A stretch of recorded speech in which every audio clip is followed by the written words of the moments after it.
Hi, everyone. I've got a little sketchbook tour that I'm going to kick off today with Darren Quach. He's the author of this Inkworks book put out by Design Studio Press.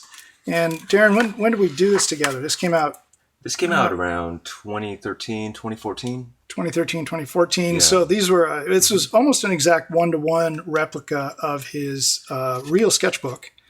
And it's been out for a few years, doing really well. And I just love all the work in it.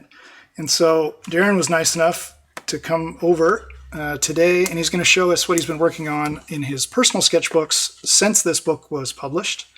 And I got really inspired to get him over here because I thought his work he did for Inktober this year was phenomenal.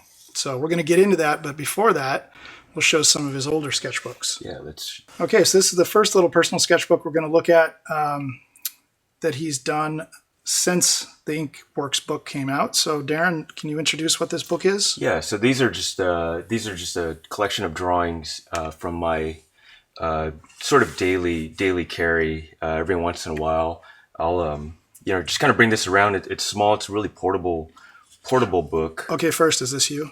Yes, yeah. I had that chop made a few years back. I don't really have much of a reason to use it, except I thought it might look kind of cool in these books. It does. I actually put them in on the binding too, so Nice. that'll come up a little bit later too. But it's just kind of a neat way to personalize my work, I guess. Yeah. And what's the book? Who makes the book? Is it like a Canson or a? This is I don't remember. I think this is a German manufacturer. I've seen a lot of French ones too, because this has the perforated spine, where the pages can tear out easily, and I actually really like that. And one of my favorite books I bought way back had tear out pages like this, larger scale, but also a European one. Right. These are pretty nice. Like originally, I thought the perforations. I had pages that were falling off when I wanted to retain them. Yes, But that's the drawback. yeah, so you just kind of have to be a little bit delicate about it. Just can't really just kind of toss them anywhere. And this size is like a 3x5 roughly. Yeah, It's so, quite small. yeah, like you could see kind of the scale of my hands, I guess. Yep, So it's very small. Like I use these more or less as notes. It's really just a collection of thumbnails for myself, I suppose. Like these, if I wanted to develop them, all of the design for me is done. It's just rendering at that point. So I sort of use these a lot of kind of form studies for myself. Got it. So a little exploration book. Yeah. Well, it's there. You have this innate ability, that not a lot of people have, which is to do a little thumbnail sketch and really nail a beautiful direction and design aesthetic in one little sketch. So, how does that happen? Does that just happen more and more over time, or do you think about a shape or a form language before you put the pen to paper?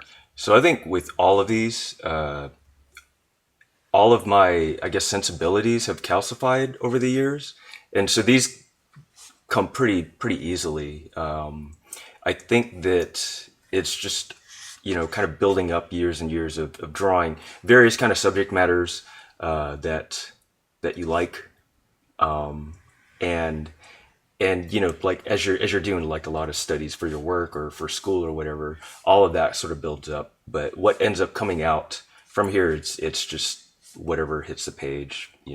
Okay, so you basically just built your visual library up over time. Yes. And once you've drawn something like this little truss work inside that sort of pseudo gas tank shape, then that's going to stick, and then it can come back out again. Yeah. Right. And the same with like probably the skulls, right, or the insects. Yes. That sort of thing. And like sometimes students will ask me, or folks will ask me, like, how do I build? How do you build your visual language, or how do you build your visual library? And I always I don't really have a fancy answer for any of that. I just think I just tell everybody it's what I've been inspired by, and it's what I draw in my free time. And over the years, you just kind of get, there are certain marks that It just feel kind of natural. sticks. Yeah. Yeah. And so, And this is a pocket brush pen? yes, So that's this pen for that don't know it. And you have the plastic one you like? that's the exact one. So this is the Pentel pocket brush ink pen, and it's the same one we all sort of tend to use. little brush tip on it. But I notice yours, right? Your drawings look very, very light for being this brush ink pen. How does that happen? That basically is dry. It's dry brush. The brush pen at that point is getting quite old, and with the one that we just looked at right now, the brush tip, it still stays. It still retains its consistency. It still retains its form. Some brush pens will start to kind of fray or get really soft and fuzzy, but this one that I'm using particularly, it just stays, keeps its shape. And so you can really get in and make like a lot of these Tiny, like, really, but super light. yeah. Okay. So do you have multiple pens? Some that are like, all along the way to being the best dry that you like? Like there's so far wet ones, medium, super dry. I keep one that is new and one that is dying.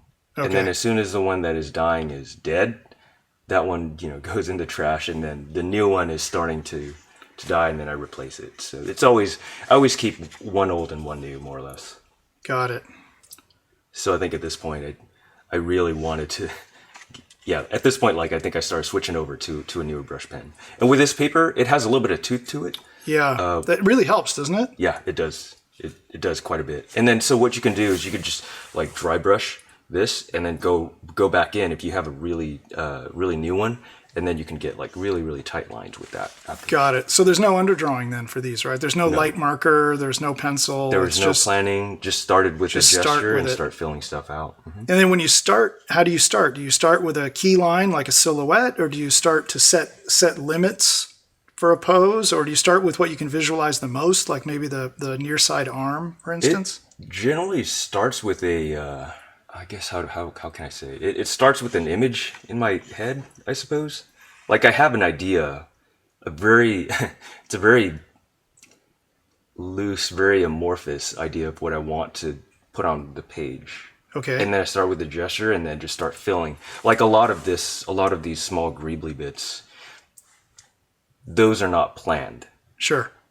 Once the gesture is in, then it's just a matter of going back in and hitting like the smaller marks and, kind of grouping detail hierarchy and stuff like that. I try to tell students, and even for myself, when I'm starting a sketch, I try to draw what you can see the most clearly. Yes. So if it's like say it's a car, you're probably going to see the side view the most clearly, right? And so just start by drawing a side view. Don't worry about the perspective. Just try to get the proportions right. Yep.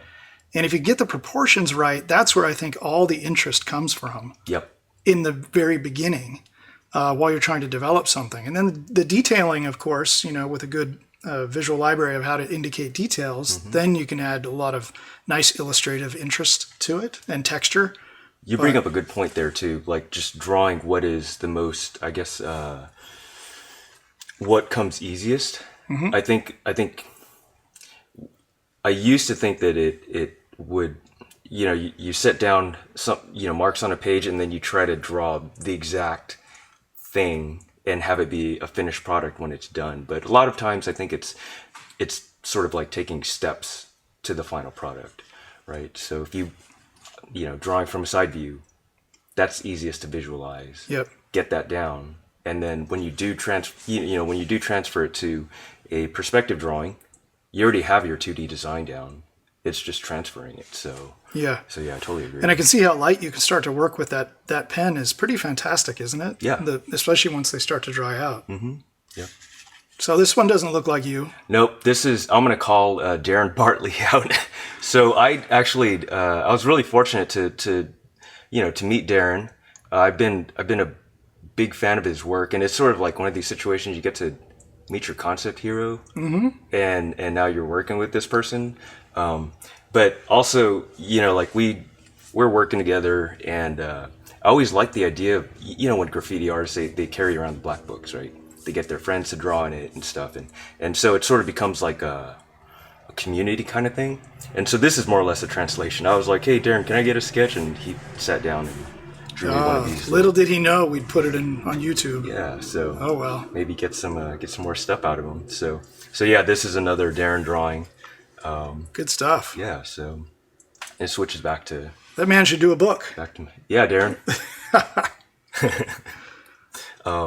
Yeah. You can see the tooth there and how it really helps, right? Because that would be normally 100% black stroke if the pen is new. Yeah. But there, it adds a lot of texture, and it doesn't dominate the whole sketch. And that's because the tooth of the paper, and when we say tooth, we're talking about the texture, the grain of the paper itself, you know. And the more tooth it has, the harder it is to make dark. So the pen sort of just skips along the top of the surface, and it allows you to do a very light area, relatively speaking, because it's a very much a black brush pen, but you're able to accomplish lighter values. And so for some of these drawings too, Scott, like I think with some of the marks, I'll plan out like that mark. So it's kind of like, when you're doing VisCom drawing, and I think I heard a term called flashing, where before you put down a mark, you sort of go through the motion of what that line might usually look call like. it like ghosting. Okay. Sometimes, but you just like if you're going to connect 2 points, you draw in the air above the 2 points first, and then you commit to the line. So I'll do that with the brush pen as well, and then I'll just kind of think like, okay, the dark side of that mark is going to hit around this area, let's say, and then instead of just kind of going over it, I'll just think about it and then just really quickly. So the mark, once it goes down really quick. Yes. And so I think that lends itself to a nice gradation that way. Right, too. and it stays lively too. People, they think that always the sort of the cleanest line. Well, I should say it this way: a wiggly line that's done well, meaning that's clean, will always look sharper than one really great line that's done 10 times. Yeah. And inside there in the hairy drawing, you can see that there is the perfect line. Yeah.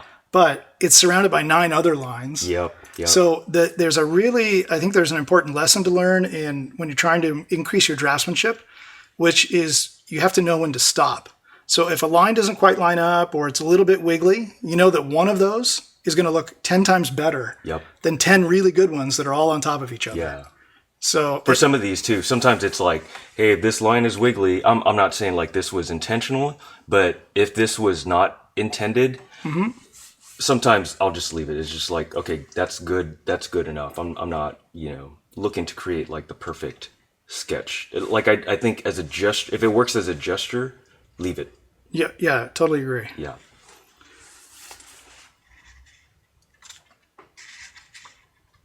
You want to show that one? Yeah, sure.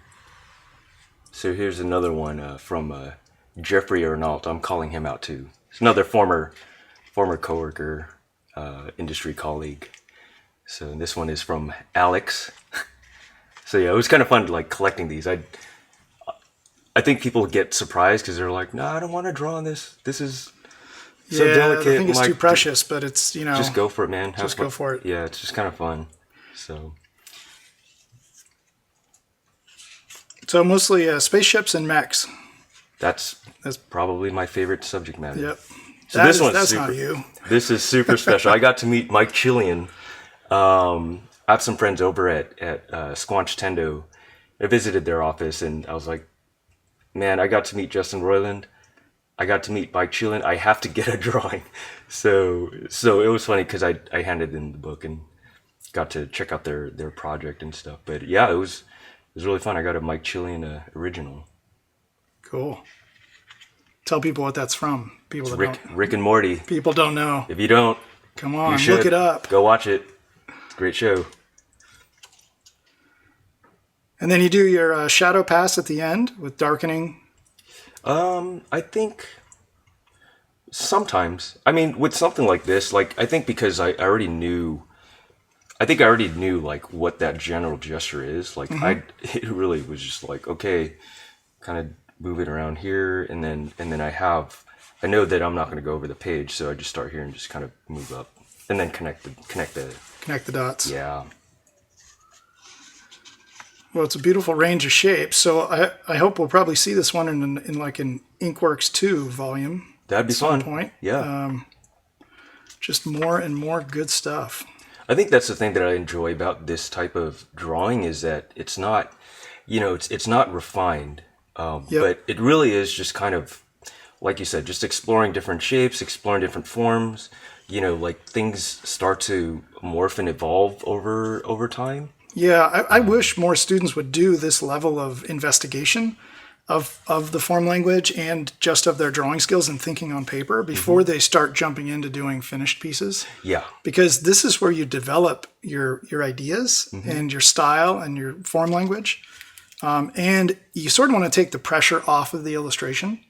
Definitely. Right? And not try to do both at the same time. No. And so I'm always, not unless you have an exact idea of what that illustration is going to be. because it's so tough to do both. And it's a very romantic idea to be able to do a beautiful drawing and a nice design at the same time. I can't do that. It's not easy. And it's not that. fun. It's so stressful. So I think this is a great way to explore. So when I'm teaching my classes, like I'll sit down and like one thing I've always enjoyed doing is like I'll sit down with the students and say, okay, here's your take on whatever your design is. I'll do my pass on it to show you a little bit of what my process is like. That has, like it's not successful all the time. So No. students will see me mess up, and they'll see me mess up pretty bad. And I give them that caveat. Like I tell them, like, hey, this may or may not come out great, but at least you'll see kind of like how I'm, like a little bit of how I'm working over your design, I guess. Sure, exactly. And so that's right. it for this one here. Okay. It's really fun. I really enjoy working at this size, actually. I love thumbnail sketching too. I just don't do enough of it. Easy to carry. Yep. Yep. Okay, now we're moving on to the second book. This is 5.5 by 8.5. Crescent render sketchbook. So I haven't looked into it much, but whatever they're doing with these pages, it allows you to really just lay on the really, really kind of like watery media. So this is Sharpie marker, and I'm scrubbing over these a lot, and there's no bleed through, which I love. And that allows you to draw both sides. Yep. Would you do that nowadays? I mean, yeah. I still do like how, I think as a product, right? Like, when we create pieces of artwork, like as a painting, I sort of see this as like, here's a like unique, a finished book. Yeah. Like a product unto itself. Exactly. Yeah. But I mean, that being said, if I wanted to do anything more with these, like scanning especially is kind of heinous because I'll have to do a lot of cleanup work, especially around the gutters. Yeah, if you didn't get the joke there, I've been teasing Darren recently because he's been drawing both sides. And then in some of his books, there's a lot of read through. And when you scan, you can get a lot of that ghost image appearing into your actual illustration. Yeah. And also, if he wants to cut out a page and give it away, it's very difficult. It's difficult. Yep. And who's going to want to frame it? Because then you're losing the backside. So you have to make a decision. I guess you could flip it like every 6 months. You can go into the frame. That'd be cool, yeah. Have two for the price of one. Two for the price of one, exactly. Yep. So these are a bit more, kind of the same subject matter, but it seems a little bit more figurative in this book. Yeah, I think it's really just, like I think all of these are, people carry around sketchbooks, whatever subject matter they're dealing with. Mm-hmm. It just kind of comes and goes, but it really shows a lot of where I guess my sensibilities are. And then a different pen? So that was a high-tech, actually it was one of these. Pilot high-tech? Pilot. Yep. So, those are great. Mm-hmm. And they work nice with marker back over the top. Yes. After they're dry. Mm-hmm. So I can see that you're doing some planning here where you're leaving out the little white of the paper for the highlight. Yep. Right? So you're trying to visualize where's the light coming from. Yeah. And where would you get a reflective highlight on a radius? And then you don't indicate that with line work. You indicate that with just the white of the paper. Yeah. And over the time, like I just figured out that I'd much rather use a marker to fill. So I'll tell students like, hey, if you wanted to do this, don't worry about rendering, use one value, pick what, I don't care what value, I use a 3 and I use that as a silhouette. But once I get over to the edges, like right here, I just won't make the marks like bump up next to each other or overlap. So then I can imply, form and plane changes. Yeah. So. But this marking technique is different than trying to show the entire form everywhere, right? Because then this could easily become a 2-hour marker rendering, right? Where you can easy. This is really about enhancing the silhouette beyond the line drawing. So if you were to say just a line drawing would look kind of just like that, and it would be, it's tough to get a read on the silhouette. Whereas I'll just go in with the marker and then just block it out, yeah, and then just leave color out the radiuses and the fillets. Yep. Nice. Yeah, I think it's a really great way to work. And then you can always go back and add more marker. Yes. Right, because you're only taking it to a value 3. Yep. And so sometimes my drawings, they'll look like this. I just happen to like how that one came out, so I just left it, and just leave the marker without it. But always, I think we might have touched on this before, but once I get these little sort of chicken scratch things, blobs down, I already have a pretty good idea. And then so it's just picking any one of these, like this one, for example, and then adding more detail to it.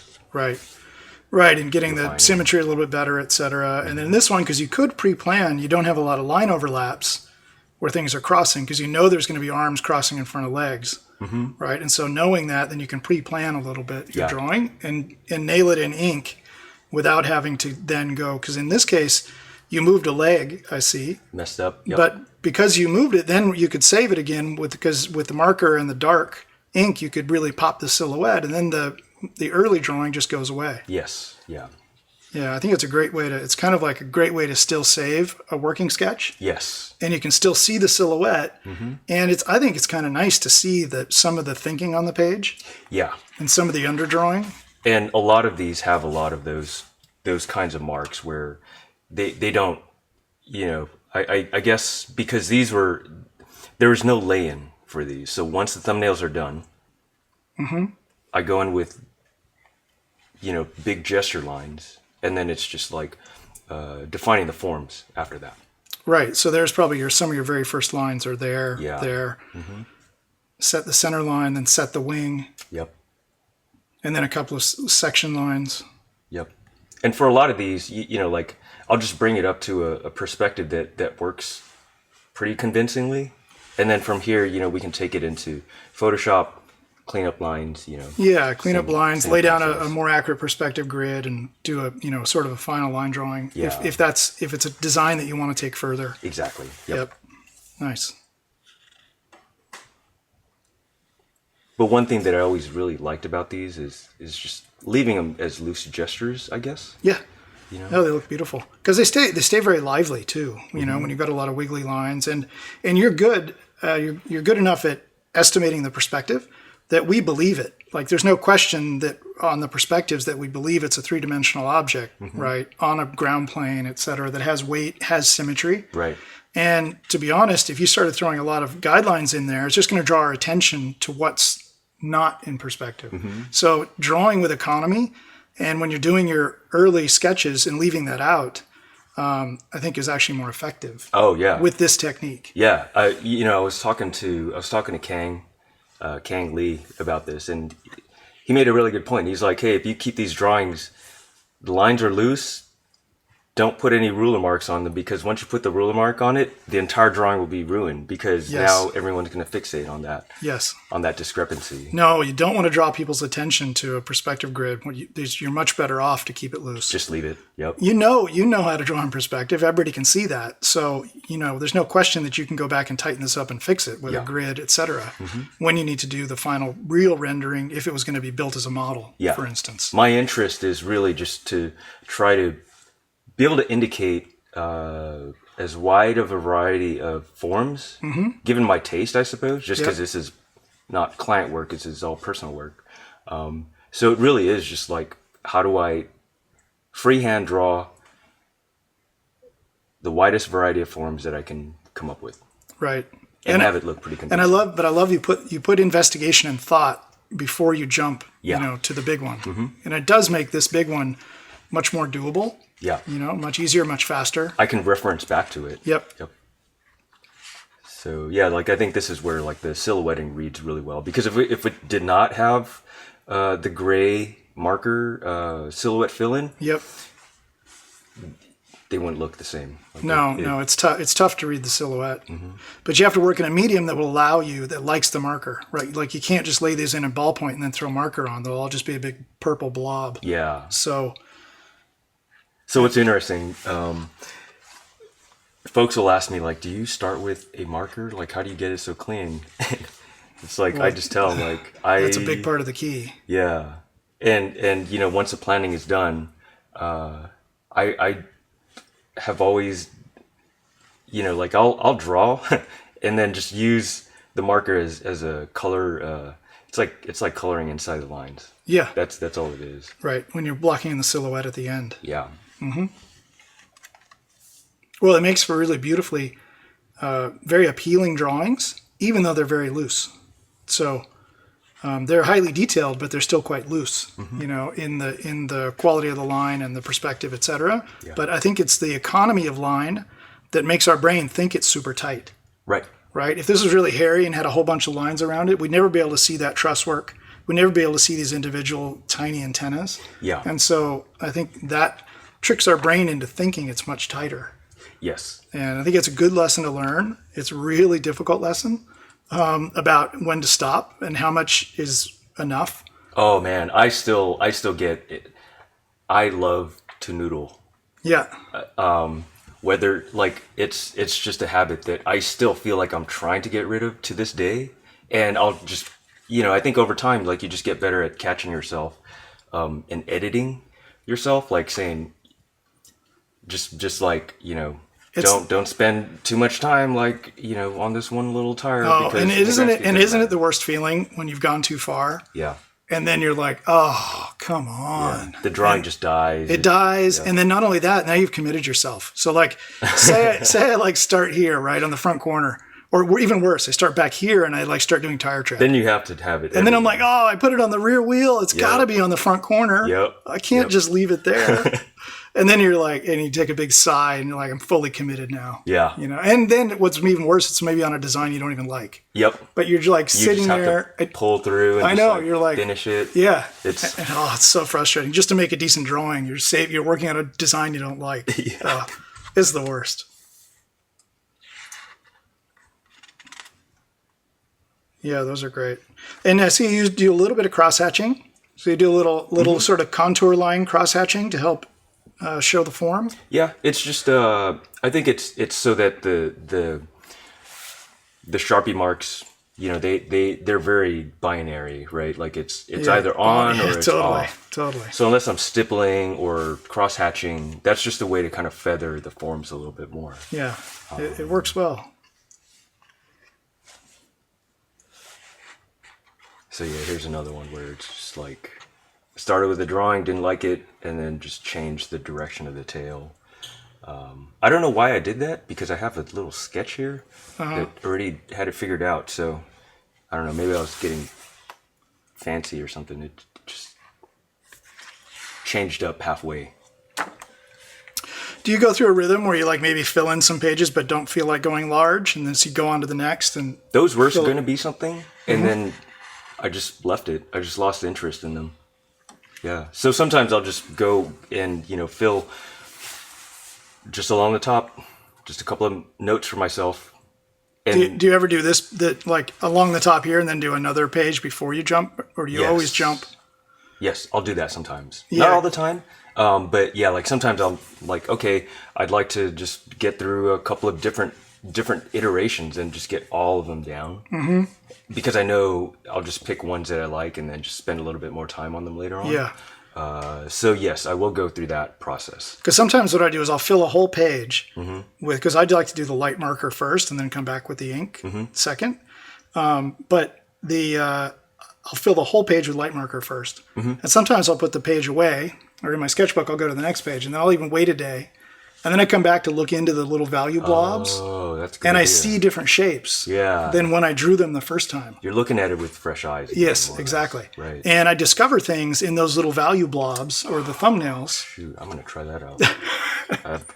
that I don't see when I actually drew it. Because sometimes, you know, you're trying so hard to lay down the first interesting proportions and shapes, you miss things, right? And then when you see it with fresh eyes, you make discoveries. Yeah. I guess, yeah, like, so, like, let's say for these for example, I'll try to, what I've done is I'll try to take one of these and then translate it as if we're just basically up-resing it. Yeah. So I don't leave myself that room for interpretation. Like if I guess if I walked away from this and dropped, like left it for a week or whatever, just completely forgot about it and came back, I would see something different. And I think it might not translate one to one. No, it wouldn't. And sometimes it's good and sometimes it's bad. Sometimes you lose the spark, right, of what you saw when you did the thumbnail. And you're like, and you have to go immediately from the thumbnail to large. Yeah. Or when you're doing that little thumbnail, like if I'm working with light marker, I'll first jump. I won't even go do the other ones because like, oh, there it is. I see that, right? And jump in and finish it and capture it before it goes away. How, from your experience, do you have any tips and tricks for like what the timing, like as... Even for me, like I would ask, like, when is a good time to walk away and when is a good time to immediately transfer it after that thumbnail? Well, I think that if you're inking your little light value thumbnails, the time to walk away is when you screw up like more than one in a row. So if you screw up two in a row, then just walk away. Yeah. Like turn the page or, just... Fatigue is starting to set in a bit. Just leave it. Because you're not making good connections, you're not pre-visualizing forms well. Right. It's not. Then you've lost your rhythm of making forms, complement each other. And so that's when I walk away if things start getting screwed up. And then early, it's really if you're laying in the shape and you see the shape and it's something you really like, and you don't want to lose it, then you just jump right in and try to define it. Okay. And that might be just trying to define it with a black Sharpie or going large. Right. I don't tend to go beyond this sketch. Like my sketch is somewhere in the middle. Right. Like my initial sketch is usually a little slower and tighter, but I don't do a bigger, nicer sketch. Right. Usually, I just try to hit it in the one take, but it's quite frustrating sometimes. So I think maybe I'll try what you're doing, a little bit looser at the beginning. Yeah. And then go a little bit up-res idea. Because like at this point, these are really just impressions. Yeah, I like that. I like that a lot. It's nothing really, but in my head, I can start to sort of model the format, like low poly, I suppose. And so that's how it's easy for me to make that transition. But and it's nice to fail fast. Like that's what's the best about doing thumbnail sketches, or even the light marker. A lot of my pages never have the light marker inked over because they were a total failure. Yeah. And you can see that that's never going to be good. The proportions. And you're like, okay, I just skip that one. Just move on. Yeah. So it's good to fail fast. Yeah. And then come back with a critical eye, make your choice, and then go big. Yeah, because if let's say, let's pick this one for example. I actually think that my sketch here is stronger than the result. Like I think something about the result just like loses the, I don't know, this feels more lively. This feels a little overworked to me, or something about the proportions just didn't translate correctly. Yeah. It's subtle, but you're right. Yeah. So a lot of times like these little notes, like I'll tell my students like these are like my favorite ones. Like I'll translate it. It's like, okay, now I'll have to go back in and probably do another version of it or refine it even further. Or do you ever literally just scan that and go enlarge it and do a drawing over the top?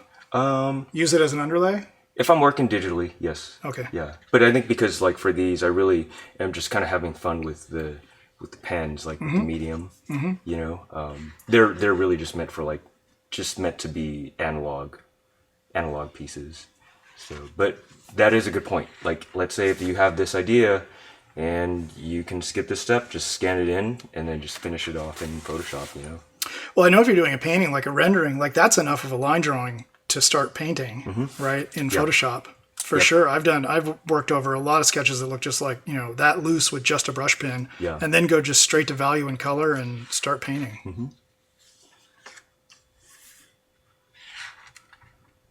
Well, great sketches as usual, Darren. I think we're going to move on to the Big Daddy, which is Inktober stuff. Inktober from this year. Yeah, pretty exciting. You nailed it this year. So I want to show that book. Cool, thank you. All right, let's move into that, and we'll look forward to seeing all this stuff in a future Inkworks book. And look down in the description area of this video. I'll put links, of course, to Darren's current book, also to his where you can find him on social media. You can follow and see a lot of this stuff on Instagram, etc. So, and I know that's where I was following all the Inktober work this year. Yeah, all right. That was really fun. Fun community. I think the community part of it was the most rewarding. It is. Just It's kind of great, like, isn't it? It's a good yeah, community. just meeting new people, Yep. discovering like there's so many great artists out there. Yeah. And I think just getting that, all the festivities, like everyone is interacting with everyone else. It was really fun. All right, let's have a look at that book. Cool. Okay, so here we've got Darren's Inktober sketchbook from this year. Yep. What are we now, like middle of November? A few weeks old for the very last sketch anyway. Yeah. And this is 8.5 by 11 Once sketchbook. again, crescent render once again, and more or less the same medium. I started using gouache with this one just to see if I can get like really, really deep Like jet black. blacks. Yeah. And so in some of these images, like it's like absorbing all of the light. Yeah.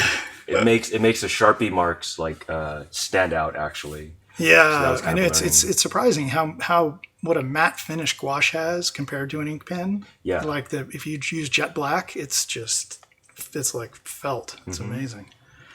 So day one or Day warm one, up? Day one. 1 and 2 actually. 1 and 2. Yeah. So I just like the top row of 2, that was day 1 sketches, and then day 2 I was like, okay, I'm just gonna pick one of these and draw them out a little bit more, I guess. And so this is day 3, and this is where I started to get really, I don't know. I mean, Inktober was kind of personal for me. I wanted to see. I basically just wanted to keep up with everyone else and do 31 drawings and say, hey, I made it. And then when I did this one, I got like a lot of really positive responses. But this one was planned out. So that's good. Tell us about your process, because I know for me, when I was doing Inktober, and then I'd go over to your feed on Instagram and I'd see what you were doing. I was like, oh man, he's nailing it, and they're so finished, and I could tell they're planned out. And I was like, I'm not going to do that. Yeah. So I would just stay doing design sketches. Yep. And you were doing these beautiful, like full blown, basically ink illustrations. Yeah. So tell us how you get there. So I basically, at this point, specifically with this one, I wanted to keep with the same sci-fi theme. It's not a really big deviation from much of any of my other work, really. The only thing that's different is that I'm not really, I don't do a lot of figurative work. So that was something that I wanted to explore a little bit more this month.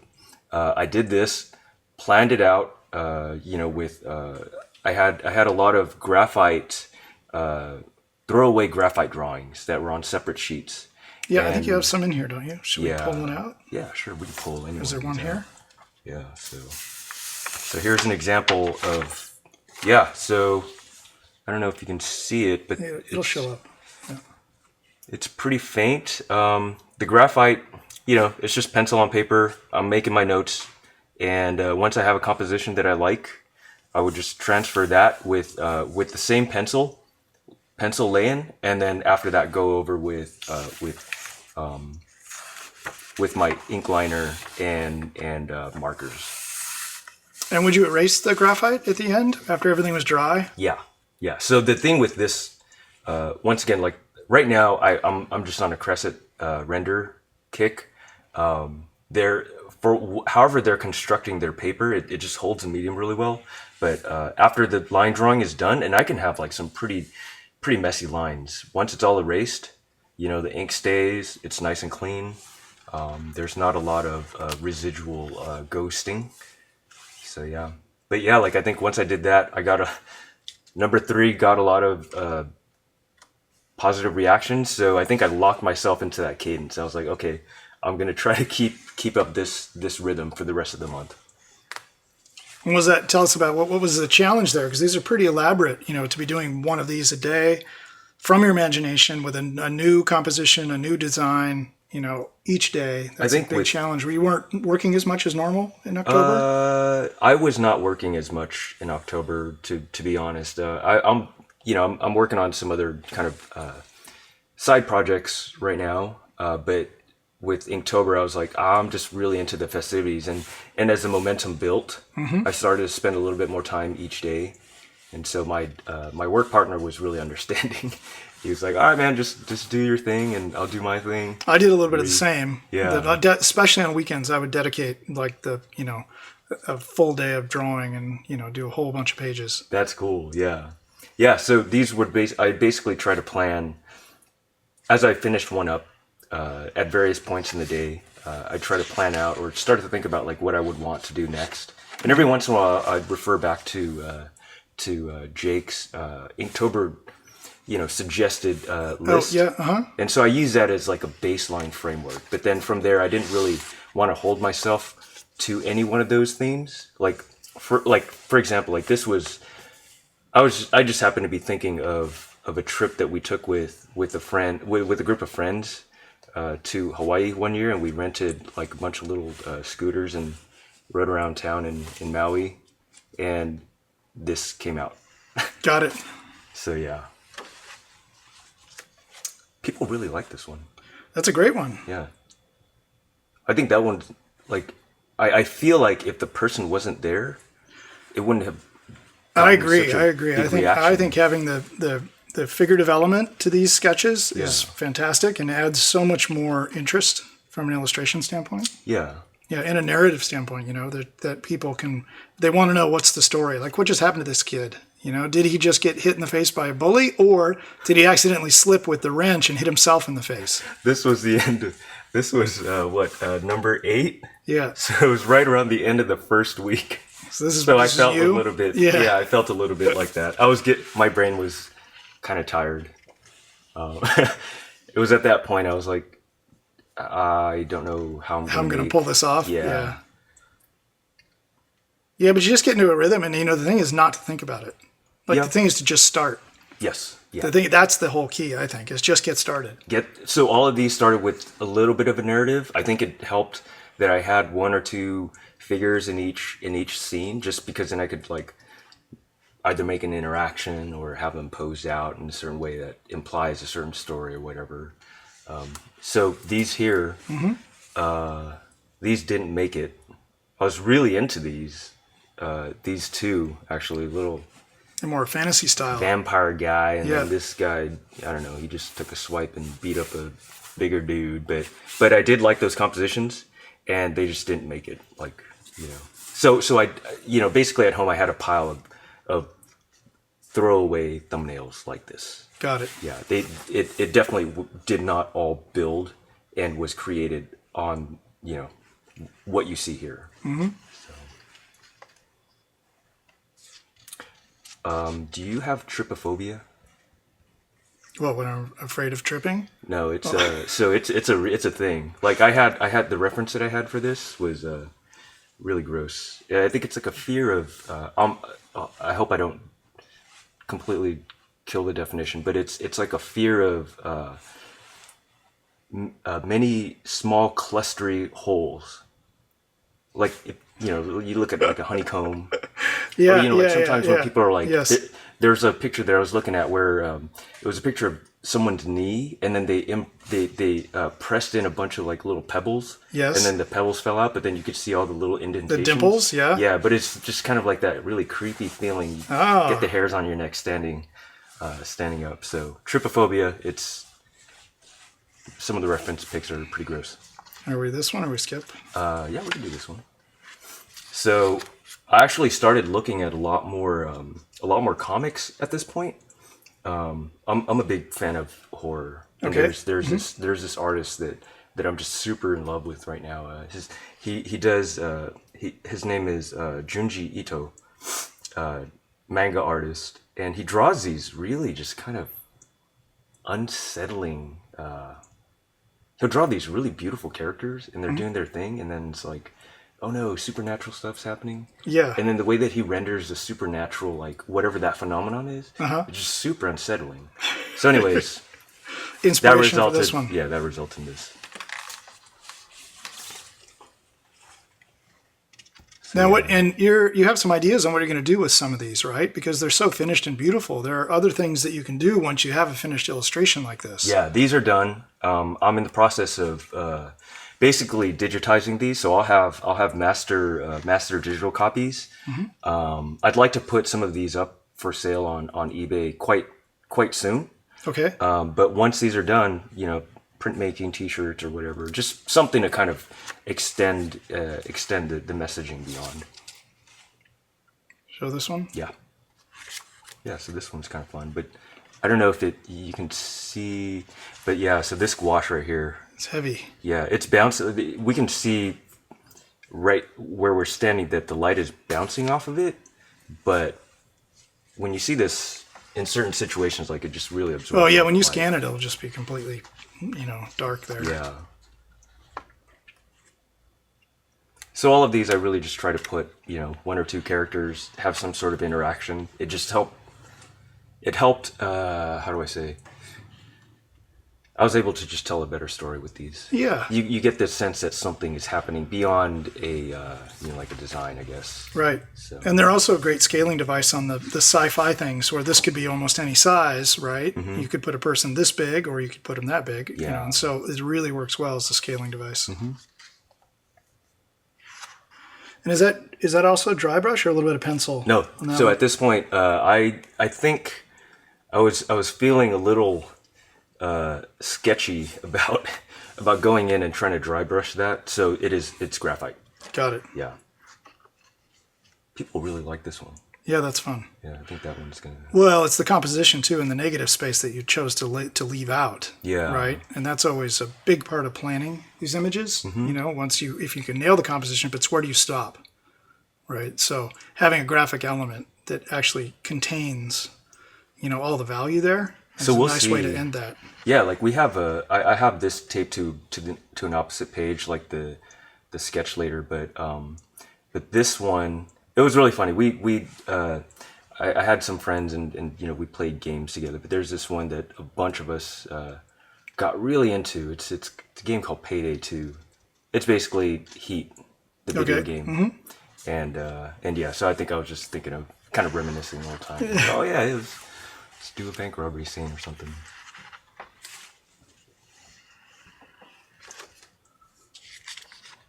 I think at this point too, I was getting a lot of requests for buying these, and I was drawing on two sides of the page, and so you'll notice, like as we go on later and later on into the book, the two-sided drawings like start to disappear. Right. And you have these cover sheets, so they don't rub that much. And so you're preserving them in a nice way. Yeah, that's the thing. So if you are going to draw on two sheets and you're going to use gouache, the gouache will rub off and it'll stain. Yeah, the facing page. Pages. Yep. So you could see like that was that's the initial planning. Oh, for the bank robber one? Bank robbery. So that one just kind of like I don't know. That one just really came together really quickly. I didn't have to go through like piles or like many different iterations. Mm-hmm. So sometimes it just happens. I did this one, and then when I scanned it in and looked at the lines. It's like, this is just too much noise. So I actually cleaned it up in Photoshop. So well, that'll be good for another use. So if it's going to go into a book, for instance, you could do the cleaned up one, also a T-shirt, any of things like that. And then, of course, then the original will have extra lines, which I think is nice because it makes the original different than the other ones. Yep. Yeah, so I posted this one, and folks are just, I don't know, like, they're really into it. And I just had a bunch of people like message me and say, hey, I want to buy this one. It was like, okay, now I have a habit of jumping back and forth. I don't go chronologically through my books. Mm-hmm. And so none of these numbers you see on the upper right hand side, upper left hand side, they jump around all over the place. Oh, okay. So we're not literally going to, right, because we go 21, then 23. Yeah. It just happened that I just opened up a page and, okay, I'm just going to draw on this one. I didn't really plan for any of that stuff. Let's skip a couple. So I guess if I do sell these, Scott, the sides, they'll have that ink mark, a little bit of red, that's like a little bit of a... I like that. I don't know, you can tell it's original, I guess. Yep.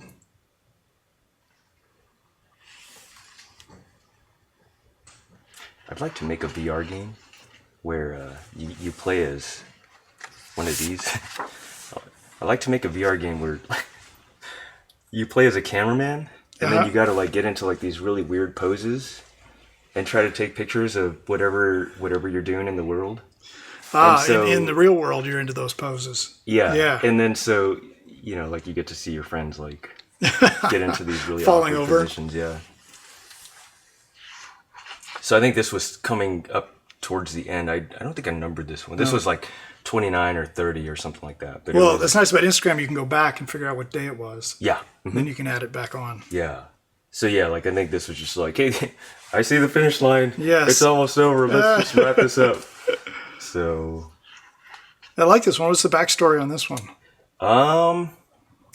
So there's this type of I don't know. This sort of gets into spirituality, I guess. I don't know. But you know, like there's the idea that the pineal gland in your head sort of houses your soul, and Okay. in a lot of religions, like when people move on and they pass on, the spirit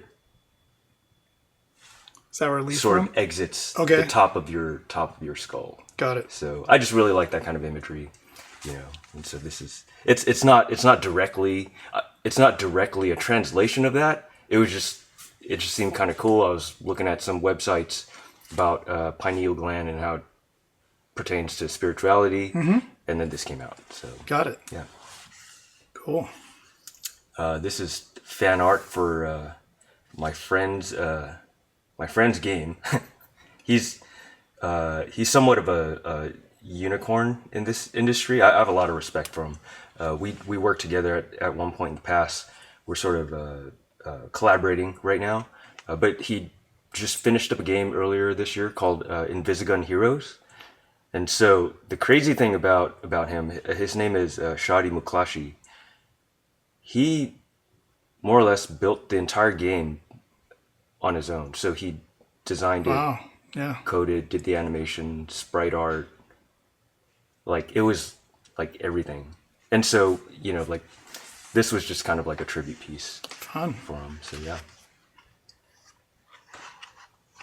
These poor guys. There's a heavy metal, I believe Pascal Blanche. I hope I didn't destroy the name. No, But I'm a really big fan of his work. Yeah, he does great stuff. He reminded me on Twitter that he was like, oh yeah, this is like the old heavy metal animation. Yeah. And I was like, yeah, that's exactly what it is. And he sent a picture, and it was, like I remember seeing it like years and years ago, and just not really like it. I got his latest book. It's really good. Oh, cool. Yeah, he's a really great artist. So some Hawken fan art. That's and then I don't What are know. those zombie soldiers or the These ghost are soldiers? spirits. They Yeah. don't know they're dead, and they're just gonna keep reporting back for duty. I just like it was kind of a fun illustration. So this one was really fun. I had an Instagram giveaway for this one specifically because I think October was kind of a crazy month for me. I started to notice like a lot of people starting to follow me. I think because of the consistency that I was posting these. But this was like a lot of folks do giveaways. This one was very close to the 10K threshold, and this one crossed the 10K threshold. So at number 28. Yeah. So this one was given away. Fun. Yeah. Good for you. Pencil scratches. Pencil under. And then Is that it? yeah, One we more? just had I think there's one last one. It was like a little Ratchet and Clank fan art piece. So, I worked on this game for I was at Insomniac Games for like almost 10 years. Went through many iterations of this this particular IP. I started out as a super big fan. I think I'm still a pretty big fan of the franchise. But we just had the studio had their 15-year retrospective. Oh, fun. And so I was like, hey, I'll Make just you feel old do- now, huh? Yeah, time really flies. Like I was talking to some fans, and they're like, yeah, I played this when I was 10. Yeah, you're like, great, thanks. Oh man, Yeah. That was quite a long time ago. So yeah, Well, that's awesome. what we got. Awesome month, Darren. Yeah, thank you. So thanks for stopping by. Thanks for bringing your books. Thank you. Incredible work as usual. Yeah, And thanks for having me. yeah, we'll look forward to having it in real book form in a while. And then I'll put up all your social media, your YouTube channel, Instagram, all that stuff. Yeah. So just look below, look for links. And thanks everybody for joining in. Thank you. Happy holidays. See ya.